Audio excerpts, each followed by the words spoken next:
Democracy only works within nation states. It can never work in the EU, despite the so-called European Parliament, which is completely toothless.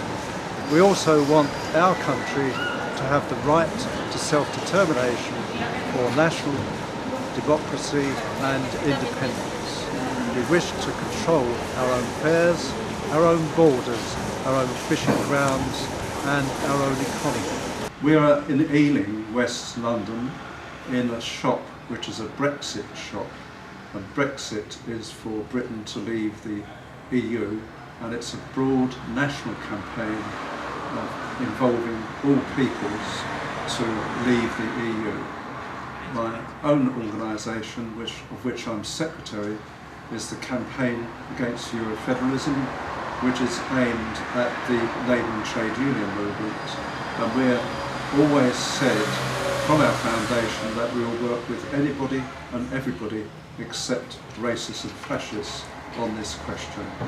And that I've maintained all my life in the anti-EU movement since the 1960s. The CAEF, as it's called, was founded in 1992 in Sheffield after an ad hoc committee in Liverpool, and it's aimed, as I said, at the labour and trade union movement. The reason that is because in 1988 Jacques Delors came to Denmark, Ireland and Britain and convinced or sold the idea of a social Europe, a social charter, which was turned into a social chapter and then into the social part of the European Union, which is a myth. It has not given workers any rights at all. Those rights were won before we went into the European Economic Community and in the European Union. That is what has distorted the labour movement. Before 1988, the labour movement was avidly opposed to EU membership, and hence in 1988 we started to move towards a special campaign to address this and switch the labour movement back to an anti-EU position.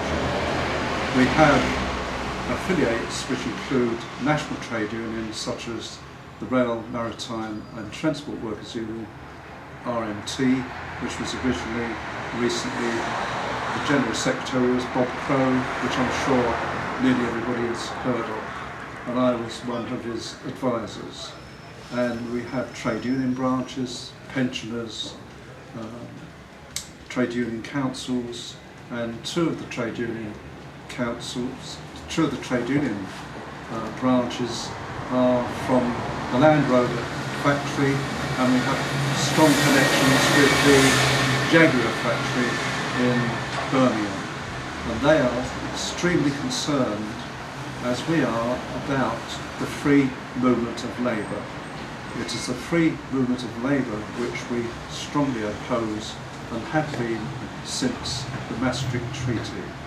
And it's the free movement of labour which is being used by employers to undercut wages and conditions, and it has to be stopped, and the only way to stop it is to leave the EU. We also need to trade across the world, not just with the EU or the EU dictating to us who we can trade with. We can trade with member states of the EU, and we can trade with countries in, say, Africa, Asia, South America, who all want electrification, railways, manufacturing, which Britain has been very good at.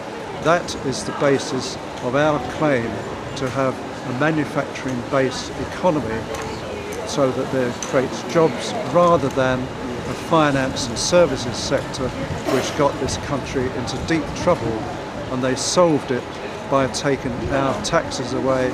They've never jailed a single banker.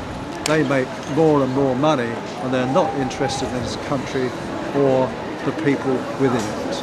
Well, the trade unions by and large are pro-EU, but by and large they're anti-TTIP. it's a contradiction to be pro-EU and anti-TTIP, because TTIP, behind it are the big corporations, especially American ones, and people here are also for it who have plenty of money.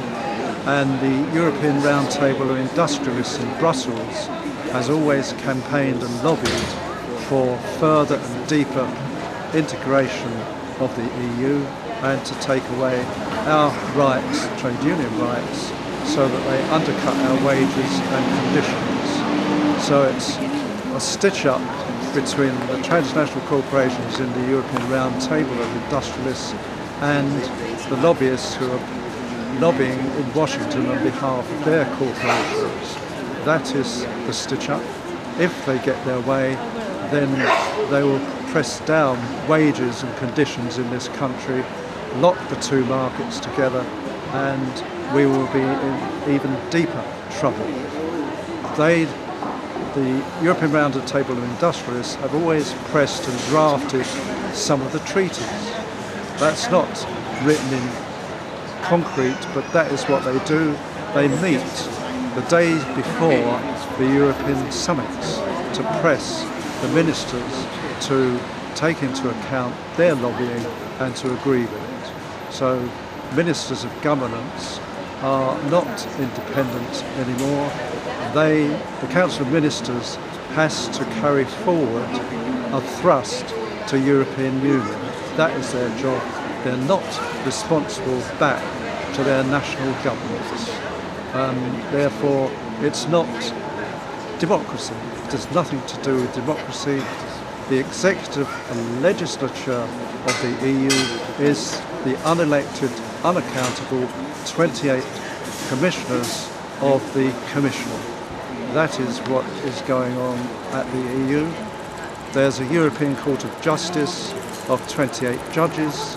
Who they are, I'm not quite sure, but they pass legislation to ensure such things as that collective bargaining of trade unions is not to be carried out.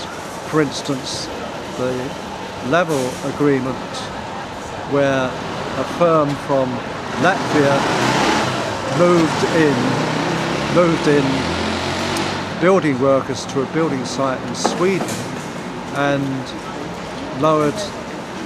they tried to lower the wages and conditions. The building workers confederation there objected, picketed the site, and they stopped the site. That went to the European Court of Justice, and the European Court of Justice ruled against collective bargaining. There are other cases. The Viking seamen who were Finnish were dismissed and replaced by Latvian seamen, and at much lower wages. The European Court of Justice ruled in favour of Viking ferries. There are other examples which are too long here to go into. The claim that the EU has brought about peace is negated by the fact that forces from the EU went into Yugoslavia, broke it all up, smashed it all up, and forces from the EU have gone into the Middle East and smashed up the Middle East. That's why there are all these economic refugees who, in our opinion, should stay in their countries and fight their own enemies and support their legitimate governments. The forces from the EU plus America trashed all the infrastructure, killed lots and lots of people. That is the EU in practice. There is a European army, and that was exposed utterly by the Daily Express recently, and we've exposed it for decades, that there is an object of a European army, as said by Jacques Delors, who stated that we must have a European army in the 21st century to fight the resources wars. That is the basis of the European army and the EU foreign policy.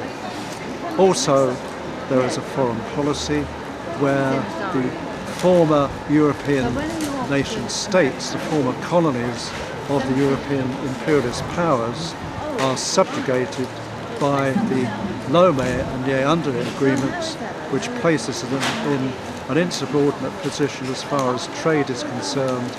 They are told that they must introduce neoliberalism if they want to take part in the EU market. The food from the EU is dumped on the world market, drags down the prices and impoverishes these African and other countries. The agreements on fisheries is such that the fisheries grounds of the EU, of the African countries, are raked clean by big factory ships from the EU. And there are other examples of the imperialist side of the EU.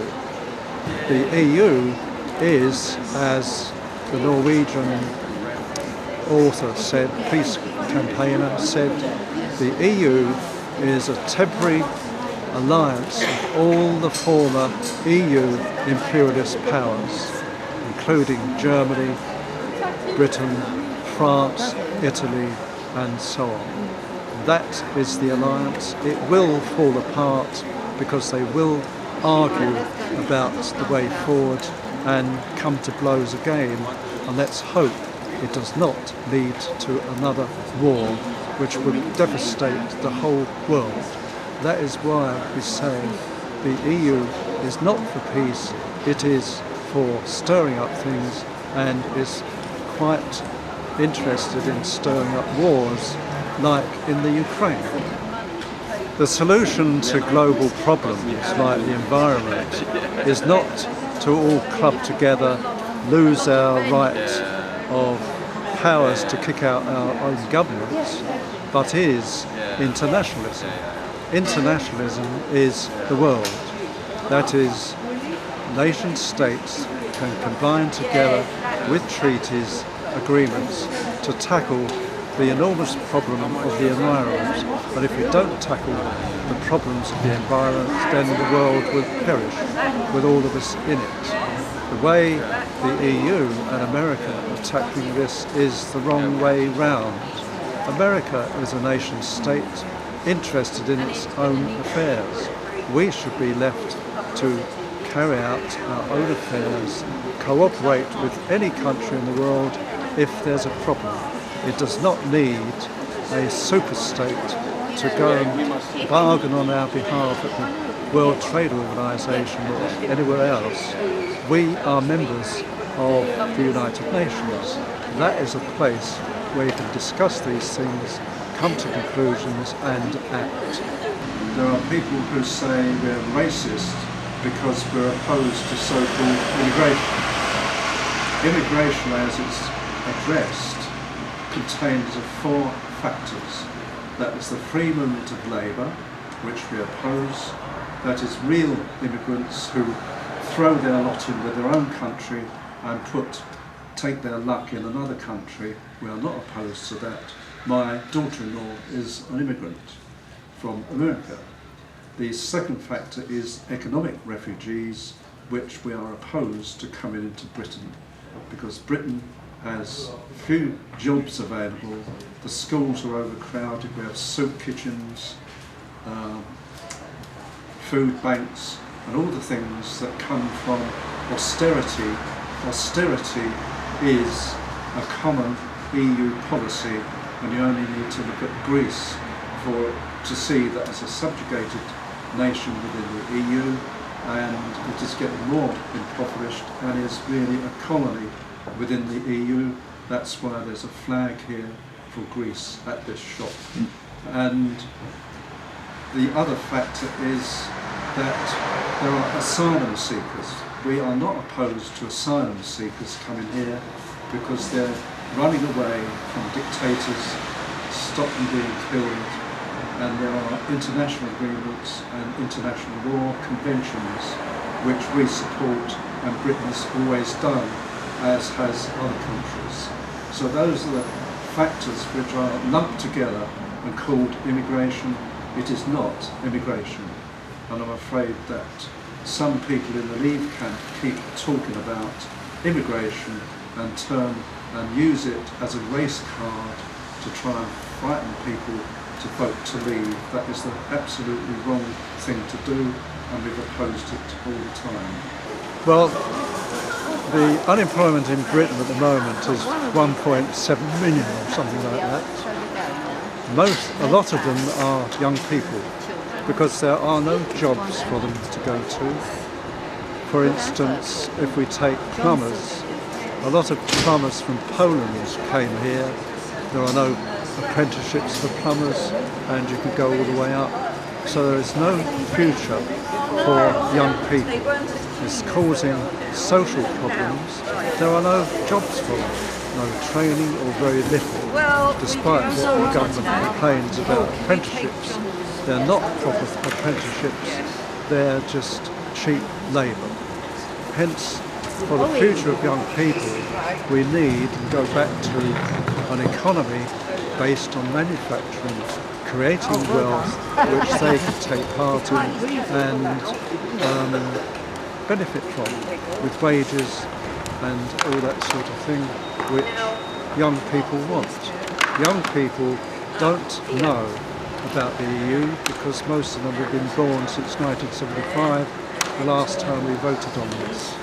And they need to understand the basic principle of a nation state, democracy, a right to self-determination, and campaign for an economy which they benefit from, which is based on manufacturing and fisheries, steel, shipbuilding, all the technological industries which they can take part in to create wealth which they can use for themselves. That is the future for young people, and I urge them to vote to leave the EU. They will know that it's money which controls practically everything. They haven't got money, so don't take any notice of the money people, the government, the bankers. Just use your common sense and instinct to vote to leave. Go and vote to leave. That is the message today.